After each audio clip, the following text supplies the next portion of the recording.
It's day 9, and we're on a train heading back into the Alps. We're heading towards Zermatt. It's our final stop on the trip.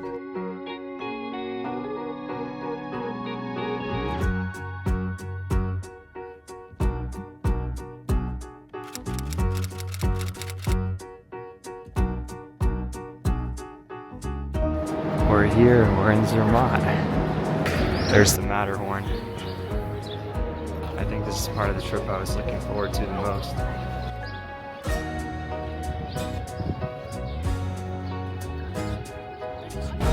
Check out this view. Beautiful.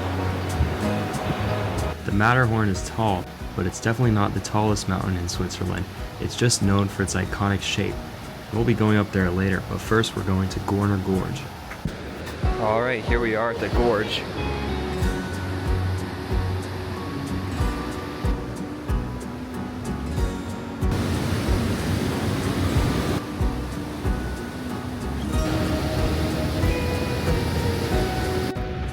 It's a bad sign that my legs are already destroyed.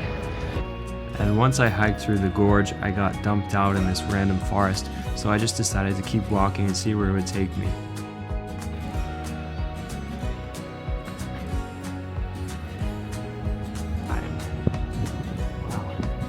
Well, I have no idea where I am or where I'm supposed to be going. I eventually got to a tiny little village called Zürich.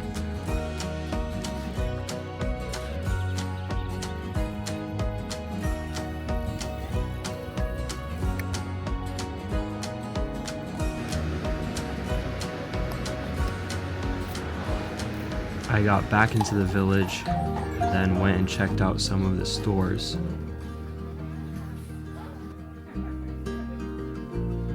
And then it was time for dinner. I got some fondue valais, which is beef and apricots in it. And then there's a bunch of bread here. Put this in here. Put it in there. The cheese, it was really good at the start, and then it kind of started to have a weird flavor by the end because it was burning a little bit. The bread was good. The apricots were kind of a weird addition. The beef was good. Overall, I'll give it a 6.5 out of 10. And that was the end of the first night in Zermatt, and we have plenty of adventures in store for the remaining 2 days.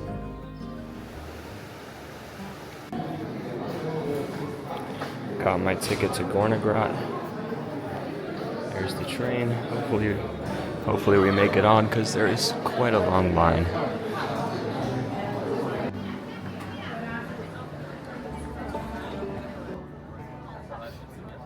So we're taking this train up to the Gornergrat observatory. This goes up to about 10,000 feet elevation, and from here you can see all of the peaks that surround Zermatt.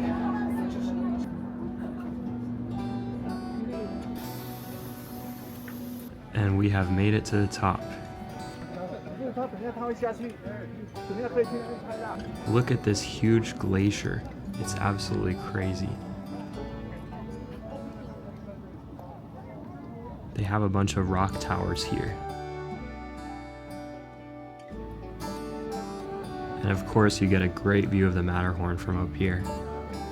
Here at Gornergrat, they talk about the 29 4,000ers. That refers to the 29 mountains you can see from here that exceed 4,000 meters elevation. That's 13,000 feet. Really, really tall. So now I've decided to start hiking down the mountain and see how far I get before I take the train back.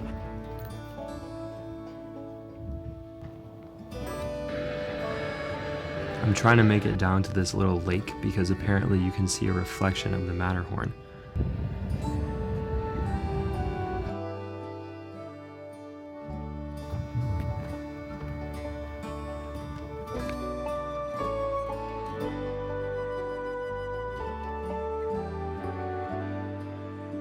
Yeah, this is really stunning.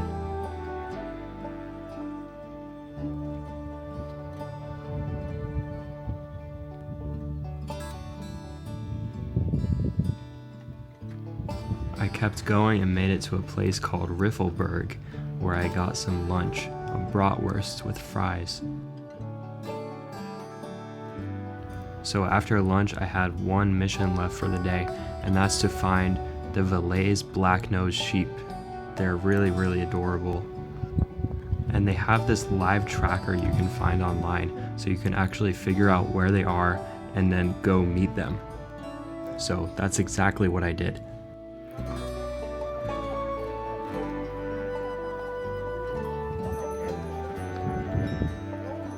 Hello?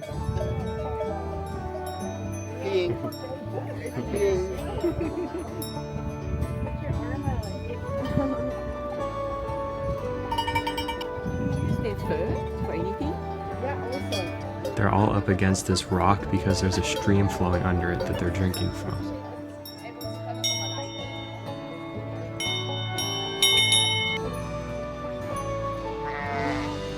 And yes, that's actually their shepherd. She takes them around.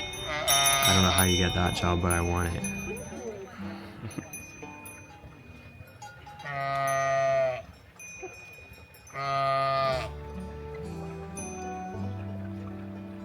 This one is so fluffy.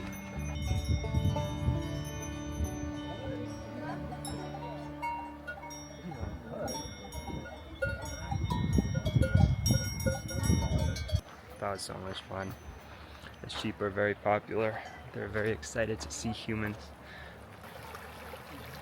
So after that, I know I said I was going to take the train down, but I just decided to hike the rest of the way because I was already a decent amount of the way there. Hello, cows.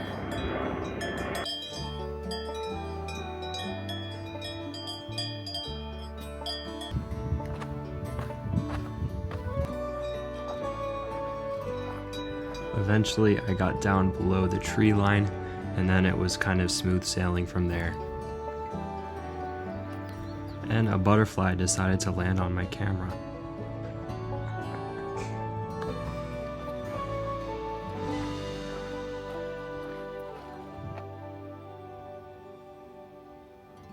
When I got back to Zermatt, I decided to check out the Matterhorn Museum.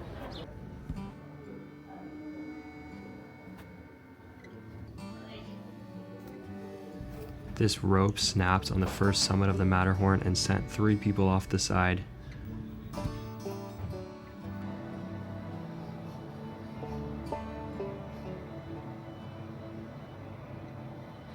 It's 7 a.m. in Zermatt, and we are gonna do a big hike today, the Matterhorn Glacier Trail. It's a chilly 58 degrees this morning.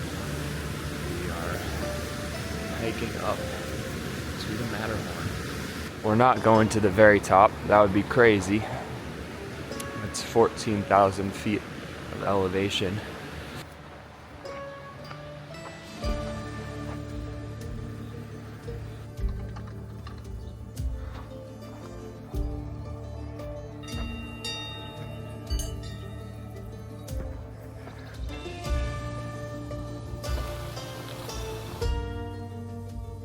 Part's really scary. It's a long way down. There was a marmot.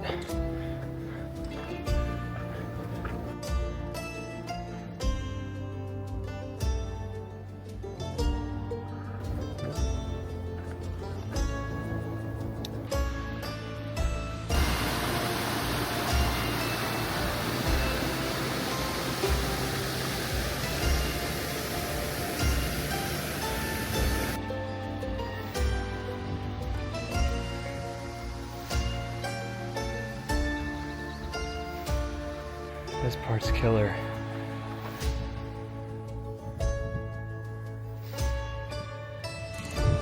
This is just crazy. It doesn't feel real. So after hiking for 3.5 hours, we're here at Zürich, our first stop. This is the most delicious thing I've ever eaten. I think it's because I just climbed 3,000 feet. Here's a crazy view. There's nobody out here. It's totally silent except for me.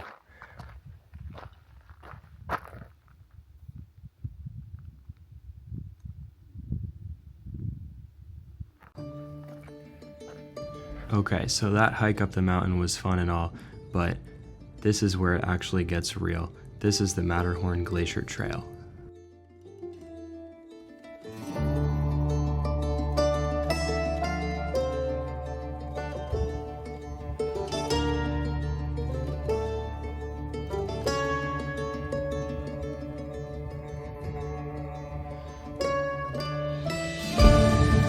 This is literally another planet. Now, I really don't think the camera does this thing justice. I was absolutely blown away by this place. It's insane in person. It does not feel real at all. You're just standing there with these huge cliffs surrounding you. The terrain feels so foreign. The colors are so crazy too. It's really just like this otherworldly, barren wasteland. I really didn't want to leave. I wanted to stay here forever.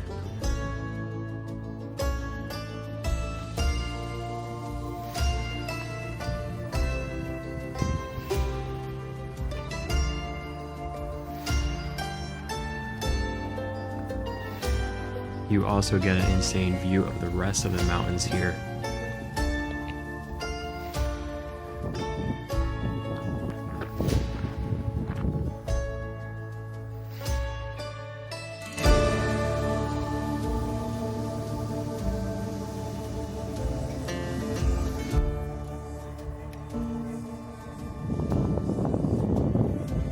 Then you'll find a bunch of glacial lakes that are nestled within these really cool rock structures. It kind of feels like the surface of Mars.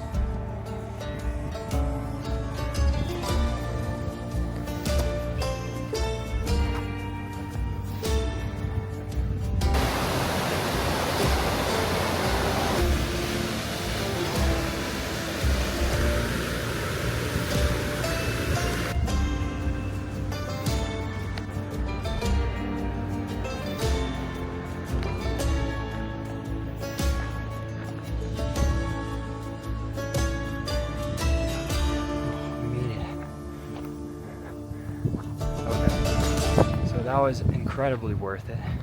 If you're ever in Zermatt, do the Matterhorn Glacier Trail. Oh, this should be much faster. Much faster than walking down it. That was a tough hike. A really, really long time. Now I'm gonna go rest. It's now day 12, and I'm flying out of Zurich tomorrow. Welcome to a full day of riding trains through Switzerland. We're here in an empty car in Visp, going to Andermatt next.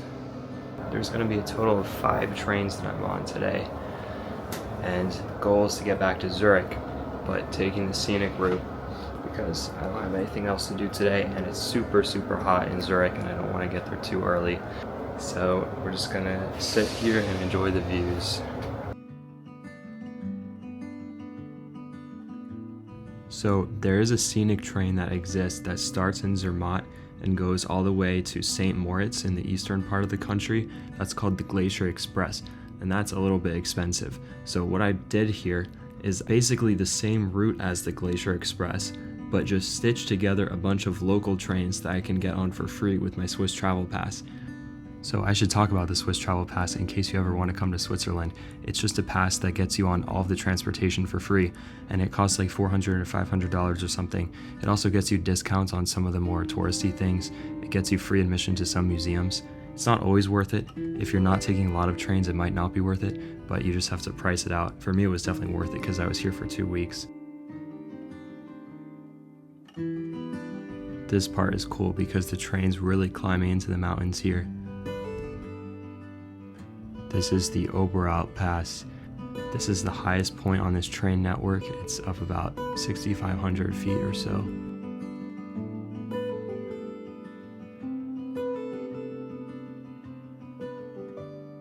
Now I'm going to talk to you about what I thought of solo traveling. I never really found it to be like lonely or anything, because there were always people around, especially in the hostels and stuff.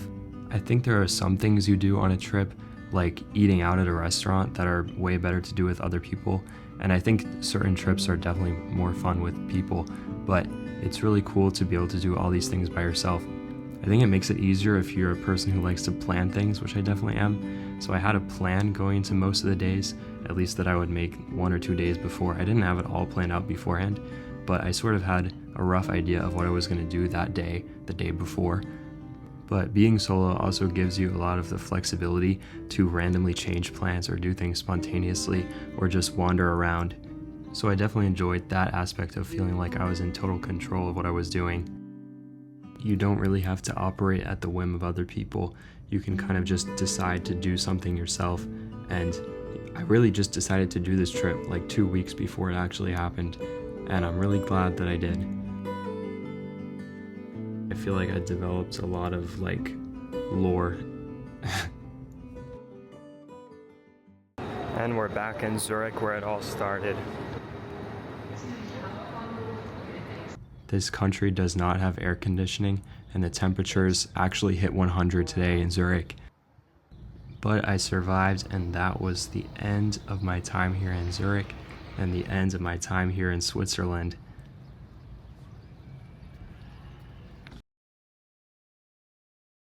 But wait, there's one more thing for you to see. This is what I did in the morning that I left.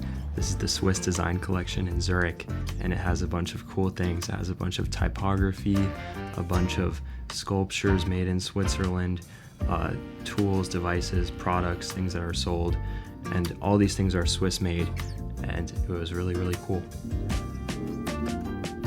And as someone who designs products and works in a creative field, this sort of place is super inspiring to be in. So I definitely had to make sure I came here before I left. Now you can enjoy this video of me walking in a glass hallway.